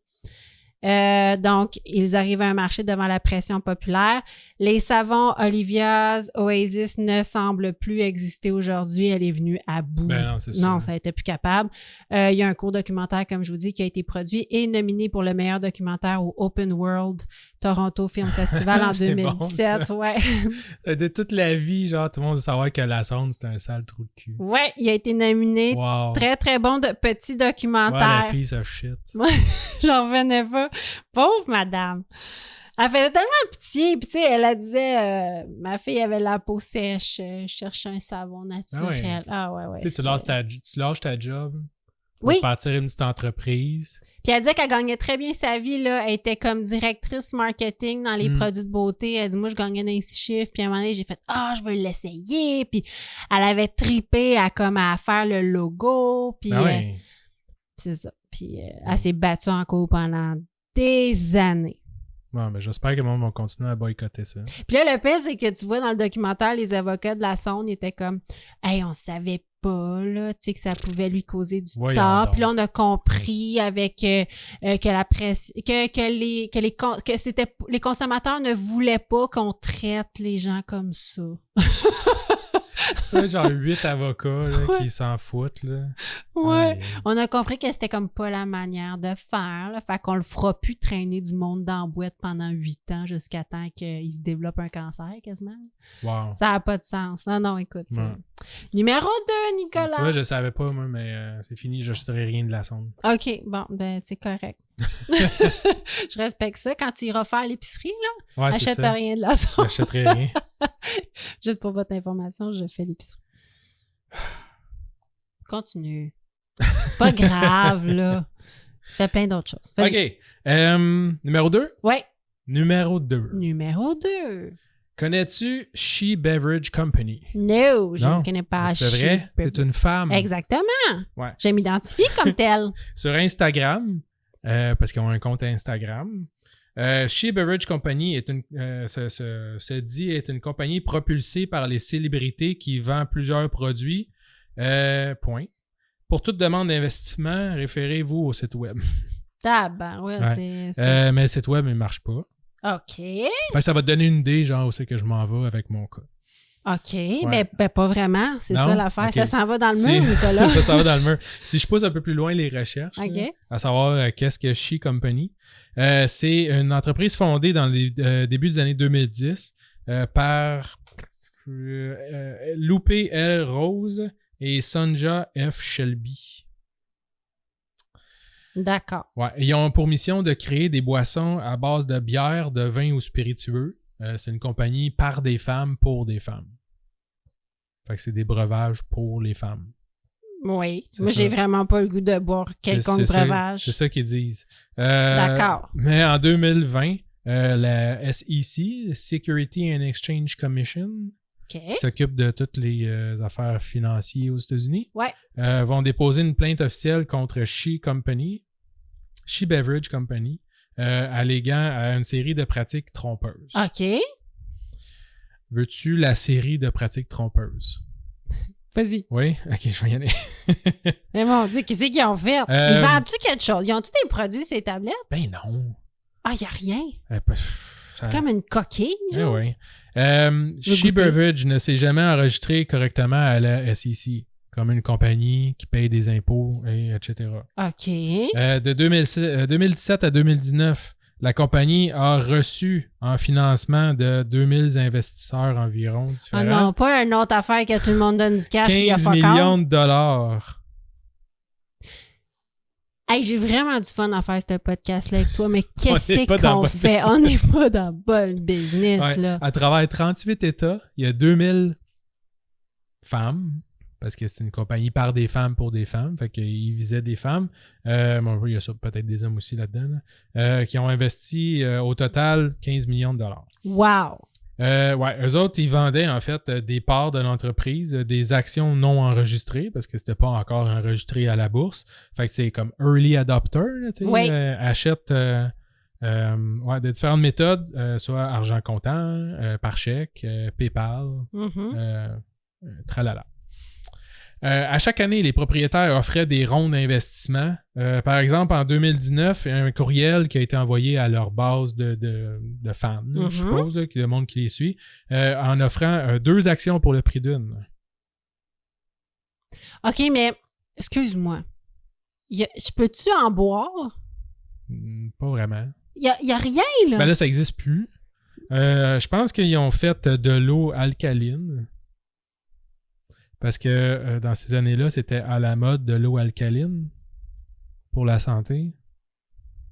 Je sais pas quoi répondre à ça. Ben, y a mais rien à répondre. j'ai juste le goût de faire on peut-tu en revendre de l'eau alcaline pour 15 millions? Tu pourrais en vendre. Là. OK, mais on peut-tu comme vendre des actions pour Ben, de l'eau pas alcaline? une belle bouteille, là, mets un sticker dessus, puis il pogne l'eau du robinet, puis il vend là. Si tu trouves du monde pour. Écoute, mais c'est parce qu'après ça, tu vas te faire poursuivre. Tu sais. C'est ça le problème. Bon, OK, ouais. Il fallait trouver une belle place pour enterrer notre argent. Là. Oui, genre au Bahamas. Ouais. Avec, comment il s'appelle, le gars de McAfee. On va aller McAfee, au Belize avec ouais. John McAfee. Ouais. Fait que il offrait des rondes d'action, des spéciales. Il faisait comme vite, acheter avant qu'il n'y en ait plus. Fait que là, le monde y investissait. Take my money! Ouais. Tout ça dans le but d'obtenir de plus en plus de fonds. Mais c'était toujours pas enregistré par la SEC, fait que c'était pas vraiment légal. Fait que les propriétaires, puis entre-temps aussi, il y a une certaine Kat Durden qui s'est rajoutée au lot, là, qui était genre la CEO, là, je sais pas trop quoi de la compagnie. Donc, eux autres aussi, ils alléguaient, dans le fond, ils disaient que 30% des fonds allaient servir à investir dans la compagnie, acheter de l'inventaire, recherche de produits, tout ça. Ouais. Mais en réalité, c'était 2% de cet argent-là qui avait été utilisé à ça. Et le reste, c'était utilisé principalement, 50% des fonds étaient utilisés à acheter des voitures de luxe, des vêtements, des voyages, des sorties au casino, payer leurs dettes personnelles aussi. Tabarouette, c'est vraiment une coquille vide. Ouais. Mais attends, il y a plus. Il y a plus! Ouais. She Beverage aurait prétendu tout au long de la levée de fonds d'avoir beaucoup plus de succès qu'elle en avait en réalité. Ah, ouais. Fait qu'ils avaient l'habitude d'exagérer sur les revenus de la compagnie qui n'étaient pas enregistrés à la SEC. Donc, tu peux faire qu'est-ce que tu veux comme bilan, il n'y a pas personne qui va checker. Tout à fait. De mentir sur l'avancement de certains projets, comme dire que leur brasserie, là, où ils faisaient leurs produits, était complétée et en fonction quand elle était à peine débutée de construire. Mais c'est ça qu'il faut se dire, c'est que les investisseurs, là, c'est pas des niaiseux. Non. Quand ils investissent, c'est parce qu'il y a assez de fumée pour que ça ait l'air vrai. Ben, c'est ça. T'sais. Puis, tu regardes là, des bilans financiers, là. Oui. On l'a fait au HEC. Oui. Tu fais un cas, là, tu regardes le bilan financier de Jean Coutu. Là, je veux dire, N'importe qui est capable de faire ça, là. C'est un PDF avec des tableaux et des chiffres dedans, là. Toi, tu penses que c'est legit, là? Mais tu peux payer aussi des entreprises pour qu'ils te fassent des beaux vidéos corporatifs avec des images sans droit d'auteur, là, avec une usine, puis des gens heureux, des employés, puis des témoignages. Puis il y a moyen de mettre beaucoup de fumée, là, pour que ça ait l'air vraiment hot, là. Ouais, puis j'étais allé voir sur YouTube, il y a des vidéos, tu sais, qui parlent de ça, puis tout ça. Puis tout ce que tu vois en bas, c'est bon, je fais quoi à cette heure? Moi, j'ai investi, tu sais, comment est-ce que je peux avoir mon argent? OK, c'était des vidéos promotionnelles? Non, pas de ces vidéos-là. Je parle en faisant mes recherches là, pour le cas. Là. Ouais, il y a plein de monde qui dit moi, j'ai investi, tu sais. Il y a plein de monde, on dirait non plus, ils n'ont pas l'air de comprendre qu'est-ce qui se passe. Là. Ils font comme, ça vaut combien à cette heure? Non, t'as pas acheté des actions, là, c'est pas en bourse. Ah, mon Dieu, ouais. Ouais. Fait que, il disait que leur usine était terminée et en fonction, mais dans le fond, ils n'étaient même pas encore fini de construire. C'est ça. Les propriétaires avançaient aussi le fait qu'ils avaient mis plusieurs millions de dollars de leur propre argent dans le projet, ce qui était complètement faux. Mais c'est un excellent argument. Dans le sens que moi, si quelqu'un me dit moi j'ai tout mis là-dedans, j'y crois, tu sais comment ben là, tu sais, ça a l'air encore plus vrai. Ouais, c'est ça. Puis quand la personne elle se présente bien. T'sais. Exactement. Il n'y a pas de moyen de vérifier si tout est vrai. Ben oui. Mais il faut vraiment que tu fasses des recherches. Il faut vraiment que tu sois investi, là. Ouais. Ben en même temps, il y a le pas du gain, là. Un peu comme on parlait plus tôt là, avec Google Venture, là, je veux dire, c'est en investissant dans un gamble que tu fais 500 fois ton investissement. Oui, c'est sûr. Parce que si tu attends que tout soit enregistré puis qu'il soit en bourse, il est trop tard. Là, je veux dire. Exact. Tu vas en faire de l'argent, tu vas faire 7% par année. Ouais. Si tu investis dans Facebook pendant qu'il n'est pas encore créé, ben là, tu vas faire des milliards de dollars. C'est sûr. T'attends que les actions y sortent, là, ça c'est ça. Tu veux investir pendant que c'est un peu tout croche. Ben, c'est ça. Parce que c'est là que ton investissement va prendre la valeur. Ben oui. Ils ont aussi annoncé à leurs investisseurs qu'il y avait des brevets pour leur eau embouteillée propriétaire qui avaient reçu l'approbation du FDA, là, Food and Drug Administration. Ouais. Rien n'était vrai encore. Mm-hmm. Ils avaient annoncé aussi aux investisseurs qu'ils avaient reçu des offres d'achat aussi d'autres compagnies dans l'ordre de 120 à 500 millions de dollars. Fait que c'est comme si PepsiCo, genre, ils faisaient comme tu sais, ta compagnie, je vais te l'acheter. Ben oui. C'est toutes des choses tu me nommes ça, puis c'est toutes des choses qui donnent confiance. Ben oui. Tu sais, à un certain point, la personne va dire hey, si c'est pas vrai, c'est tellement gros. Mais c'est ça, c'est tellement gros. Ouais. Puis il avait aussi mentionné qu'il avait acquis une compagnie de cannabis, parce qu'il y a bien des États aux États-Unis aussi, c'est légal, pour faire une gamme de breuvages aussi, là, du cannabis et tout ça. Ouais. Puis ça aussi, c'était pas vrai. Il avait laissé croire aux investisseurs qui étaient sur le bord du IPO, des Initial Public Offering, là, où justement tu vas en bourse officiellement pour mousser un peu leur vente justement avant d'aller là-dedans, parce que c'est comme on vient de dire, c'est là que tu veux acheter des parts avant que tu ailles en bourse, parce qu'ils te coûtent une fraction du prix en réalité. Fait que c'est toutes des affaires qui étaient pas vraies, là, puis dans le fond, c'est pour ça de la plainte, là, la SEC, ça fait comme 25 pages. Là, là j'ai essayé de chercher parce que j'ai vu des affaires qui disaient qu'ils avaient payé des pénalités, puis qui avaient promis de remettre les choses en ordre. OK.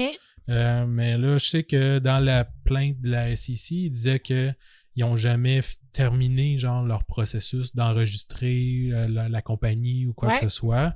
Fait que c'est tout pas vrai, mais j'ai rien trouvé. J'ai vu des dates de procès. Fait que je sais pas si c'est des procès pour la plainte ou quoi, là, mais comme en fin septembre. Fait que j'ai comme pas de conclusion. OK, c'est pas tout à fait fini. Non, c'est pas fini. Comment ça s'écrit? Chi comme Chi, S-H-I? S-H-E? Ouais. Breuvage, OK. Ouais.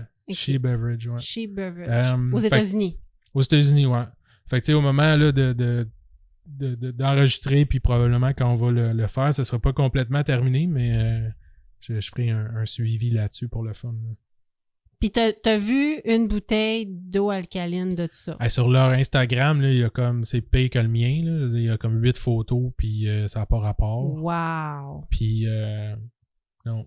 J'ai rien vu. T'as là, rien vu de concluant. non. Tu sais, une canette flashy mauve. Il y a une canette flashy mauve sur Instagram, mais je suis pas sûr que ça s'est jamais retrouvé dans des tablettes. Puis il y a comme 3 photos de dépanneurs qui ont l'air Un petit délabrées là, Oh, sur Instagram. C'est Fait que pauvres personnes qui ont investi, mais ça fait un bon cas numéro 2. OK, j'enchaîne avec mon cas numéro 1, qui n'est pas nécessairement votre numéro 1, qui est mon numéro 1. Vous nous direz qu'est-ce que vous en pensez. Donc, c'est Mountain Dew. Bon breuvage. Quel bon breuvage rempli de vitamines. Ben oui. Oui. Donc, en 2009, Roland Ball. Ça s'appelle Roland? Ball. Un homme de l'Illinois. Moi, je vais l'appeler Roland, OK? Il s'appelle Roland. Mais avec 2 L. Un homme de l'Illinois dit qu'il a trouvé une souris dans sa bouteille de Mountain Dew. Un autre. Ouais. Il réclame 333 millions de dollars pour dommages 75 000. psychologiques. 75 000. 75 000? Ouais. C'est raisonnable. Acheté dans une machine distributrice. Donc, oui, puis en fait, c'est encore Pepsi. Excusez-nous, on a 3 cas de Pepsi. Ben écoute, je pense que sur le podcast, ouais. si on traverse les années, on va finir par parler de Pepsi plusieurs fois. Ils ont la moitié de la planète. Ouais, l'autre moitié, c'est Coke. Ouais. C'est ça. Ça se peut. Donc, il poursuit la compagnie Pepsi pour 75 000 $ en dommages et avec les délais, la poursuite est déposée au début 2012. OK. Pepsi vient se défendre avec ardeur, mais son argumentation est stupéfiante. Pepsi dit, durant le procès, donc les experts de PepsiCo sont catégoriques. Il est impossible que cette histoire soit vraie, puisqu'il s'est écoulé 15 mois entre la production du breuvage et l'ouverture de la bouteille par Roland, et qu'après 15 mois dans un Mountain Dew, le corps de la souris se serait dissous. Il y a plein d'affaires wrong là-dedans. Le petit, ils ont comme raison. Ouais. Mais en même temps, tu fais, OK, premièrement, wesh, ça dissout genre une souris. Puis 2, comment ça fait 15 mois entre le fabriquer, je sais pas où, sa planète, puis que je le bois dans la machine. Mais ça, c'est normal. 15 mois. Oh, oui. Un mois ou 2, là, une non, boisson non, gazeuse, je peux comprendre. Ah 15 non. mois. Non, parce que les produits qu'on appelle shelf stable, là, les produits qui sont stables sur les tablettes, ont des durées de vie de 18 mois à 2 ans, souvent. Wow. Oui. Et les canages, c'est plus que ça. Là, ça prend de la place entreposée. Oui, mais c'est dans une machine distributrice. Fait que, tu sais, des fois, ça peut être long. En tout cas, c'est pas impossible, 15 mois. Aïe. Et en fait, ce qu'il dit, c'est que le corps de la souris se serait dissous et serait devenu une substance gluante ressemblant à du jello. C'est ragoûtant. Donc, plusieurs choses là-dedans. Les experts se sont succédés à la barre, OK? Durant le procès, il y a des professeurs d'université reconnus qui affirmaient que oui, il était tout à fait possible que l'acide citrique qui est contenu dans le Mountain Dew ait dissous la souris, mais sans la faire disparaître. Là, c'était le branle-bas de combat à savoir qu'est-ce qui se passe si tu mets une souris dans le Mountain Dew. C'est long à tester, 15 mois. C'est très long à tester. Mais il y avait une étude pilote qui avait déjà été faite dans une revue scientifique super sérieuse en 2005 sur des dents. OK? C'est la revue General Dentistry. Ah ben oui, parce que là, c'est pour qu'est-ce que ça a comme effet sur tes dents. Exactement. Si tu bois du Mountain Dew. Il a été démontré qu'en 14 jours seulement, une dent plongée dans le Mountain Dew perdait 3,5 % de sa surface émaillée. Wow! Ouais, puis ça, c'est l'équivalent en 14 jours, là. C'est l'équivalent d'une consommation normale de boissons gazeuses sur 13 ans. Donc, si tu bois de la boisson gazeuse normalement en moyenne, durant 13 ans, tu vas perdre 3,5 % de ton émail. On peut-tu faire les mêmes tests sur les jus la sonde? Ben, c'est l'acide citrique, c'est puissant. Ah ouais, ben oui. C'est juste du citron en passant. Ah oui, ça dissout des souris. Ben, c'est pas mal ça. Donc, le procès s'est véritablement transformé en bataille d'experts, mais on sentait que Pepsi, en tentant de se défendre, se calait encore plus. Puis le public arrêtait pas de se questionner sur qu'est-ce que ça contient, cette chenoute-là, pour que ça dissout une ça. souris, puis qu'ils ont Tu me l'air... fais boire Oui. depuis 3 ans. Puis que ça, ils ont vraiment l'air sûrs de leur shot. Ah non. Ah non, hey, s'il y avait une souris dedans, là, on la verrait plus. Je disais ça, puis j'étais comme... My God! Ça n'a pas de sens. On a tout sauf des problèmes de souris à l'usine. S'ils ne s'approchent pas de là, ça pue ben trop. Mais non, ils partent en fumée. Ouais, c'est ça. Les animaux sont pas assez capables de boire ça. Mais non, écoute, on leur pitch Mountain Dew, ils meurent. Ça n'a pas de sens. Écoute, grosso modo, c'est surtout l'acide citrique, comme que je disais, qui est naturellement conçu dans les agrumes, qui agit comme agent dissolvant. Mais là, les journaux vont se mettre à tout scruter les ingrédients avec des noms qui font super peur. Écoute, les articles qui n'ont aucun bon sens, là, ça contient ça, puis ça contient ça, qui est aussi contenu dans du détergent, puis ça contient tel truc qui est aussi contenu dans de l'engrais à pelouse chimique. Ça a pas, c'est ça, tu sais, de l'eau, c'est contenu dans tout. Ouais. C'est ça. Ben voyons. Oui. Fait que ça avait l'air pire que c'est. Là. Anyway, les experts de Roland, eux, parce qu'il y a Roland aussi, les experts, soutenait qu'il était hautement improbable que la souris ne se soit dissoute que dans 300 ml de Mountain Dew. Aussi, ouais. Ouais, parce qu'il disait, je comprends, mais c'est une petite canette. 300 ml, c'est une canette. Ouais, c'est pas un baril. Un vat, là, tu sais, comme le Joker, là, quand il tombe là, dans de l'acide. Oui, c'est ça. Des gros là, conteneurs là, dans l'usine. Là, avec, ils n'ont pas de top, là, parce que c'est jamais protégé contre la poussière et le monde qui tombe dedans. Jamais. Ben c'est ça, il disait, écoute, c'est 300 ml, là, ça se peut que la souris... Mais comment la souris, ben écoute, ça rentre dans le petit, là, une souris? Parce que, ben c'est avant que ça soit scellé. Ouais, mais c'est une canette. Une canette, OK. Ben, ça avait l'air de ça parce qu'il parlait de 300 ml. Mais oui, moi, j'ai déjà vu dans un entrepôt une souris qui était rentrée dans une bouteille de Corona. Ah ouais? Ouais, elle était rentrée. Ça rentre dans très petit. C'est un dixaine. Corona était fermé, genre, puis... Non, salé, non. C'était... non, du tout, mon Dieu, j'ai pas parti de débat. C'était des caisses vides de bière. C'était des retours, là, de l'épicerie. Ça, qui traînent dans le coin. Puis là, traînent. Puis une petite souris qui était rentrée dedans. Mais on a déjà eu des souris ici. Puis l'exterminateur avait dit que ça prend un trou gros comme un dixaine. Ouais, dissous. Ouais. C'est pas gros, un dixaine. Fait que même que... Je sais pas si c'était une canette ou si c'était une bouteille, mais c'est probable. Donc là, les experts de Roland, eux autres, ils disaient oui, la chair pourrait se dissoudre, mais le poil, pas vraiment. Et là, on était rendu à quelle partie d'une souris se dissout dans le Mountain Dew? Bref, Pepsi a réglé ce litige hors cours pour un montant non divulgué. Fait que, ils devaient penser que ça se pouvait. Donc, en août 2012, tout en continuant de nier que les allégations de Roland Ball étaient possibles. Donc, ça conclut le cas de Mountain Dew. J'ai fait des recherches, le Mountain Dew, il y en a beaucoup. Puis là, je vous dirai pas de punch parce que il y a d'autres choses qu'un jour je vais vous parler sur Mountain Dew. On va les sortir une autre fois. Oui, parce qu'il y avait vraiment des bijoux sur Mountain Dew. Ouais.